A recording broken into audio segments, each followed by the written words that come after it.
इस वक्त हमारी मौजूदगी जो है फ्रेंड्स कॉलोनी गोपालगंज में है। आपको बता दें कि हमारे साथ जो शख्स दिख रहे हैं फ्रेम में, ये हैं रियाज अली साहिल सर।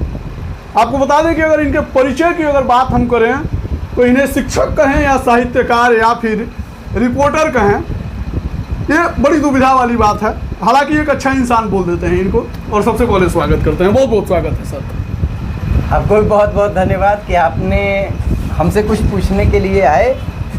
आपको हृदय से धन्यवाद। पहले आपसे भी हम पूछेंगे क्या सोच के आए इंटरव्यू लेने। आज हमारा विचार इसलिए बना कि आज देश में बड़ा खुशी का माहौल है। बेशक। हालांकि कुछ दिन पहले मातम का भी माहौल था। पहलगाम अटैक जो हुआ था, पहलगाम अटैक पे पूरा देश जो है संवेदना अपना व्यक्त कर रहा था, उस पर दुख व्यक्त कर रहा था। लेकिन आज हमारी सेना ने अपनी ताकत दिखाई है और पाकिस्तान के औकात दिखाई है और पाकिस्तान के 9 आतंकी ठिकानों को ढेर कर दिया है। आप क्या कहना चाहेंगे?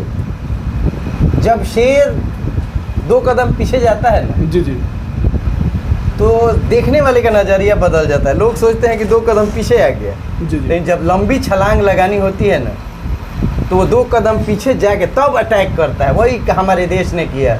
हम मोदी जी का धन्यवाद देना चाहेंगे कि इतना बढ़िया किया। उन्होंने अपना प्लान बनाया कि धर्म के नाम पर पूछकर मारा हमारे नागरिकों को, और उनका ये प्लान रहा होगा कि धर्म के नाम पे पूछेंगे तो यहाँ के भारतीय हिंदू मुसलमान के बीच लफड़ा हो जाएगा। अरे ये बाबा जी हैं, हम मुस्लिम हैं, आज ये प्रेम बना हुआ हमेशा बना रहेगा। और उनके काम को नाकाम कर दिया हमारी सरकार ने और हमारे यहाँ के लोगों ने। आज जो 9 बहुत बढ़िया स्ट्राइक हुआ है, क्योंकि पाकिस्तान में भी निर्दोष लोग हैं। जी जी। और इस बार जो अटैक हुआ है जायज़ जगह, एकदम सही जगह पे हुआ है।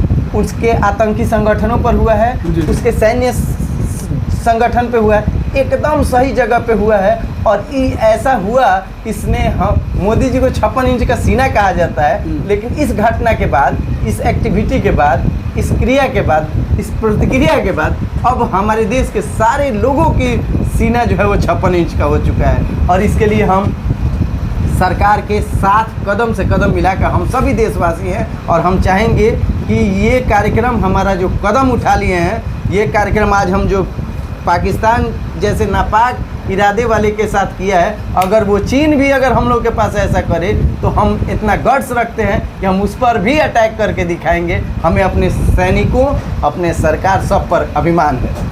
अच्छा, कुछ असामाजिक टाइप्स के लोग जो कि ये बोलते हैं कि हमारे भारत के मुसलमानों को दिक्कत है पाकिस्तानियों पे, मतलब आक्रमण करने पे, अटैक करने पे, पाकिस्तानियों के खिलाफ कुछ बोलने पे, ठीक है। हालांकि हमारे देश के मुसलमान जो हैं ये खूब अच्छे तरीके से बखूबी समझते हैं कि हमारी देश जो है, ठीक है, पहले आतंकवाद को मिटाना चाहता है, ना कि इस्लामवाद को। देखिए, इस्लामवाद नहीं, इस्लाम अलग चीज़ है जी, और आतंकवाद अलग चीज़ है। जी जी। आतंकवाद, हालांकि बहुत इस पर डिबेट होता है, कहा जाता है आतंकवादियों की कोई जाति होती है। जी जी। लोग कहने में लगे हैं कि हाँ, आतंकवादियों की जाति होती है, मुसलमान ही आतंकवादी है। तो मेरा भी प्रश्न आपसे है, आतंक किसे कहते हैं?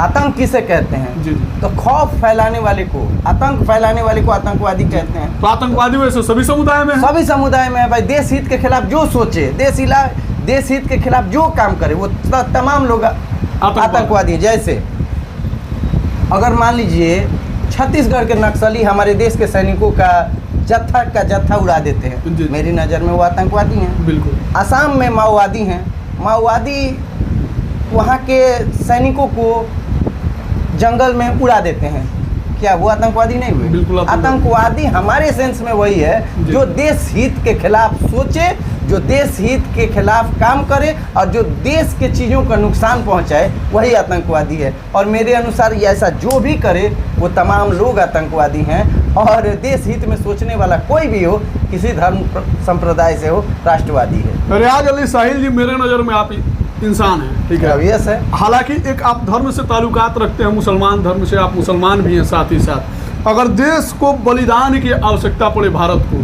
ठीक है, तो मुसलमानों की क्या भागीदारी होगी? आपकी पर्सनल व्यक्तिगत क्या राय होगी? नहीं, आपका प्रश्न जो है हम वहाँ से समझा रहे हैं। आपका प्रश्न है कि अगर बात इस्लाम की हो और राष्ट्र की हो तो आप किसको चुनेंगे? आपका बिल्कुल, प्रश्न ये है। बिल्कुल। आपका प्रश्न ये जी। है। तो बट नेचुरल है कि इस्लाम को अगर फॉलो करने वाला कोई है, जी, जी। अगर मुसलमान धर्म को मानने वाला कोई है, तो उसके लिए पहला धर्म है, और इस्लाम में है ये स्टेटमेंट कि आप जिस देश में रहते हैं उस देश का हिफाजत करना, उस देश का देखभाल करना, उस देश के लिए मर मिटना आपका परम कर्तव्य है। धर्म से आगे राष्ट्र है।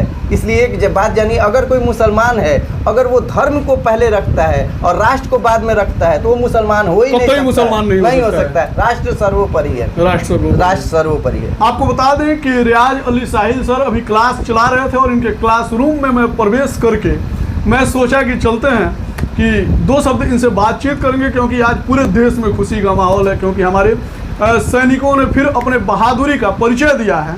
तो इस मौके पे, इस सुनहरे मौके पे चल के मैं रियाज अली साहिल सर से थोड़ा इनका स्टेटमेंट लूँ। हालांकि काफ़ी क्षणिक समय था। फिर मिलेंगे, तब तक के लिए धन्यवाद। और आगे अगर रियाज अली साहिल सर से अगर कोई भी क्वेश्चंस हों तो आप लोग कमेंट सेक्शन में लिखिएगा। अगली बार मिलेंगे तो पूछ ही लेंगे।